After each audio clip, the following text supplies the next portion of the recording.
Björn Ironside was born in 821 to King Ragnarr Lothbrok of Sweden and Princess Aslaug. Björn was one of the notable sons of the king, who had many children by his wife. Alongside Björn, there was Halfdan, also known as Svitserk, Sigurd, Ivar, and Ub.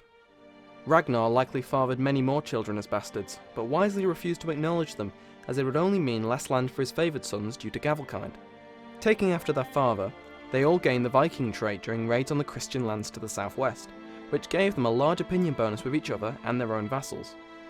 Björn joined his brothers in the conquest of Sieland, Gotland, Öland, and other coastal provinces, before remaining at Ivar's court in Sieland. Ragnarr, having the envious trait, became jealous of his son's conquests, and departed on an extended raid that left Eystein Belli as regent of Sweden. Two of Ragnar's other sons, Eric and Agnar, formed a faction and sailed to Maloran to demand that Eystein submit to them. He refused, and the two sons were defeated in battle, where Agnar died and Eric was captured. Eric was offered release, a gift of gold, the province of Uppsala, and marriage to Eystein's attractive daughter, likely Eystein's attempt to patch over the fact he had just killed one of Ragnarr Lothbrok's sons. But Eric's broken spirit and depressed trait was too much, and he requested to be impaled on the field of his defeat. Despite his reluctance, Eystein complied and had the boy impaled, giving him the impaler trait. When he heard about his brothers' deaths, Björn departed Sieland alongside Halfdan, his mother Aslaug, and a large army. They assaulted Uppsala and killed Regent Eystein in battle. Ragnarr, ever envious, was annoyed that his sons had attacked his designated regent twice, once causing the deaths of two of them, and a second time killing the regent himself. Desperate to prove himself, Ragnarr led what was left of his raiding fleet, now only 2 ships, to England. He landed in Northumbria, immediately making King Aelle hostile as he had not toggled off raiding mode and was attacked before he could return to his ships. After the morale penalty of disembarking, his army was quickly routed and Ragnarr was captured. While Aelle could have ransomed Ragnarr, netting him the 225 gold, the King of Sweden had not yet deposited the funds from raiding. Aelle was also irritated after Ragnar's frequent raiding of his land, and as a cruel, arbitrary ruler, he had constructed a snake pit that he was eager to test.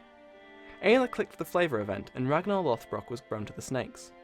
Ragnar's death led to the dissolution of his fledgling empire, as Gavelkind gave many of his sons their own personal kingdoms, and as he was over the vassal limit many of his subjects became independent. Björn received Uppsala and Sweden, while his brothers were scattered across Scandinavia and Britain. His sons, never the most pacifistic of characters, launched the invasion of England against Aelle, and the combined forces of the brothers, the Great Heathen Army, crushed him. His death was not clean. The brothers performed the Blood Eagle on him, which involved hacking through Aelle's back, through his ribs, and pulling his lungs out across his back to resemble wings. Presto, you have the Blood Eagle. Their father avenged, the sons of Ragnarr dispersed. Some built kingdoms in Britain, some returned to Scandinavia, but all of them continued to raid and pillage for the prestige and gold benefits. Björn led a force down the coast of France and Spain, through the Strait of Gibraltar, and into the Mediterranean. Among other places, Björn Ironside raided the merchant republic of Genoa, as he knew cities were faster to capture than castles. After pillaging Pisa, Björn moved further inland to Luna, which he believed to be Rome. With formidable defences, Björn was unable to besiege the city, so he swapped his focus to intrigue and began to plot. Björn dispatched messengers to Luna to announce that he had been wounded during the last skirmish and had a deathbed conversion to Catholicism, which entitled him to be buried in accordance to Christian rites in the church grounds. Ever pious, the bishop brought the funeral party inside the walls and to the church, where Björn miraculously returned to life and slaughtered his way to the gates, where he let the rest of his army in. The city was looted and put to the torch. His ship's holds full, Björn began his return journey back to Scandinavia, but a large Umayyad fleet was waiting in the Straits of Gibraltar. As he had raided Spain on the way past, the Umayyads were still hostile towards him.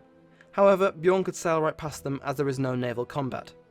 Landing his ships and raiders back in Uppsala, Björn was flushed with prestige and gold. He lived out the rest of his days as a rich man, and his descendants continued to rule Sweden for many years. It is not known how or when Björn Ironside died, but most scholars agree it was probably badass. Thank you for watching this history of Björn Ironside. Unfortunately, not much is known about his life, and it's not even certain that he even existed, since most of the information we have about him is from Norse sagas written after his life. Nevertheless, if half of what the sagas say about him is true, then I'm glad Paradox included him and his brothers in the game.